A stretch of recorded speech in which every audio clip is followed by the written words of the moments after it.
So the game this time is making a nice warm dress for the tiny human. I got this, which is wonderful and soft, from the secondhand shop, and she said she wanted pants. She doesn't want pants. She changed her mind. And so I was watching a Beep World video. She's adorable. Insert image here.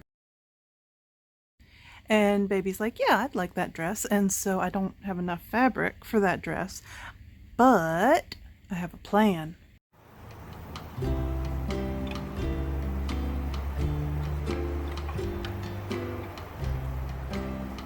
So we know I love combining multiple things to make one useful thing. Multiple not useful things to make one useful thing.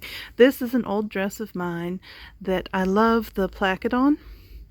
And so I want to use that, even though it vexes me that it doesn't go around the back of the neck. But I want to use that, and I want to use this as a lining, because while this is really soft, this, while warm, is not soft.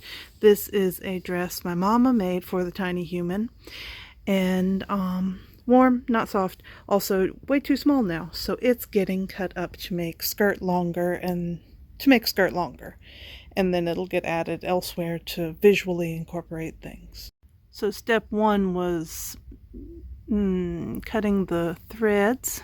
There was a line of stitching right here holding down the edge of the decorative bit, and so next I cut a piece of soft flannel to go here, and I stitch it and stitch this back down at the same time.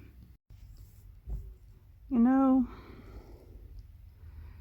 cutting the shoulders apart and sewing the flannel into them, that was easy. That was fast.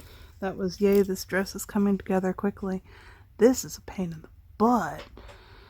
But once it's done, I do believe the rest of the dress will come together quickly. I just couldn't figure out a way to trace the exact shape I needed, and with that much wiggle room,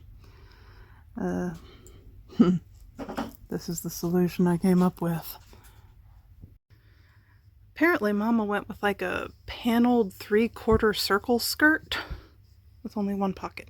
Anyway, this circle's way too small, so we will cut a larger circle and then incorporate it into that, which got no shaping. You could put darts on the sides, but it's just attached at the shoulder line and around the neck. Doopy-doopy-doo. It's amazing how bulky this stuff gets when you start folding it over. Oh, that's right. So I did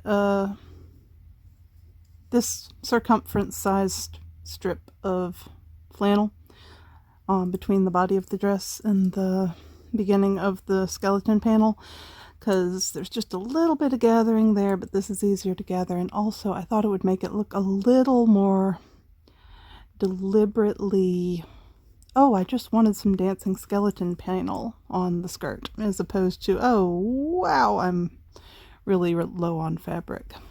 A little bit more. Alright, had Tiny Human try that on, cut the armhole bigger, decided that's enough sleeve, so cut that off, and then lay that on top of it to cut a curve on the sleeve-le, and then the remainder becomes bottom skirt ruffle, something like that. Would you believe my child, I had to try it on, and she just told me that she doesn't like dresses with linings. Silly me. I put a lot of effort into putting that lining in, so I need to fix that somehow. And also, I put the waistline in a stupid place, because I was just measuring down from the decorative collar bit, and I was like, oh, that looks about... I was wrong. So I don't know what I'm gonna do. First step is to undo a couple things. Oh, the annoyance. The lesson here is, if you're making it for somebody, ask. Ask before you make life harder for yourself. So, took the discarded lining, and you knew it wasn't going to be discarded, and cut it into 4 pieces. So it was long enough to go all the way around the very bottom of the skirt. And now it will be there to make the skirt just a little bit longer and also have black down at the bottom. And now I'm finishing up sewing patch pockets, just like always. We always do patch pockets here, it seems like, because the other pockets are challenging. Ta-da! And I have a confession. Okay, so this piece of fabric extended down lower previously, right? And I hacked it off and scooted everything up. So now there's a, I don't know, seam and then some gathering here, right? What did she get on this dress? She's been wearing it a lot. Anyway,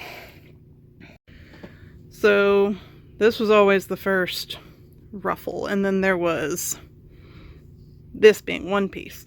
So I took the piece that was previously here and I added pieces from the sleeves and came up with a length and inserted it here so I wouldn't lose the length. And I didn't show you that because I had no idea what I was doing, and it honestly went in crooked. Like, look how skinny that is and how wide that is. Okay, it's but it doesn't matter, it looks fine. So the sleeves are just rectangles slightly gathered at the bottom. They lost some length to go to the skirt insert, and then they lost some more length to create, I don't know, binding for the end of the sleeve, and then they gained some length when I inserted more dancing skeletons to make everything match. I really hope that makes sense. I apologize if it did not. It's not your fault, it's mine. So here's pockets going straight over the newly inserted flannel. And here we are, baby with pockets and big fluffy skirt. And very warm fabric. See, the crooked cut doesn't matter. It looks fine. And today it is lovely outside, hence the barefootedness. Are we happy, little one? And so, two dresses that did not have pockets and were not being used became one very simple, very swooshy, very warm dress with the addition of $3 worth of secondhand fabric. So, yay, warm, snuggly, awesome repurposing.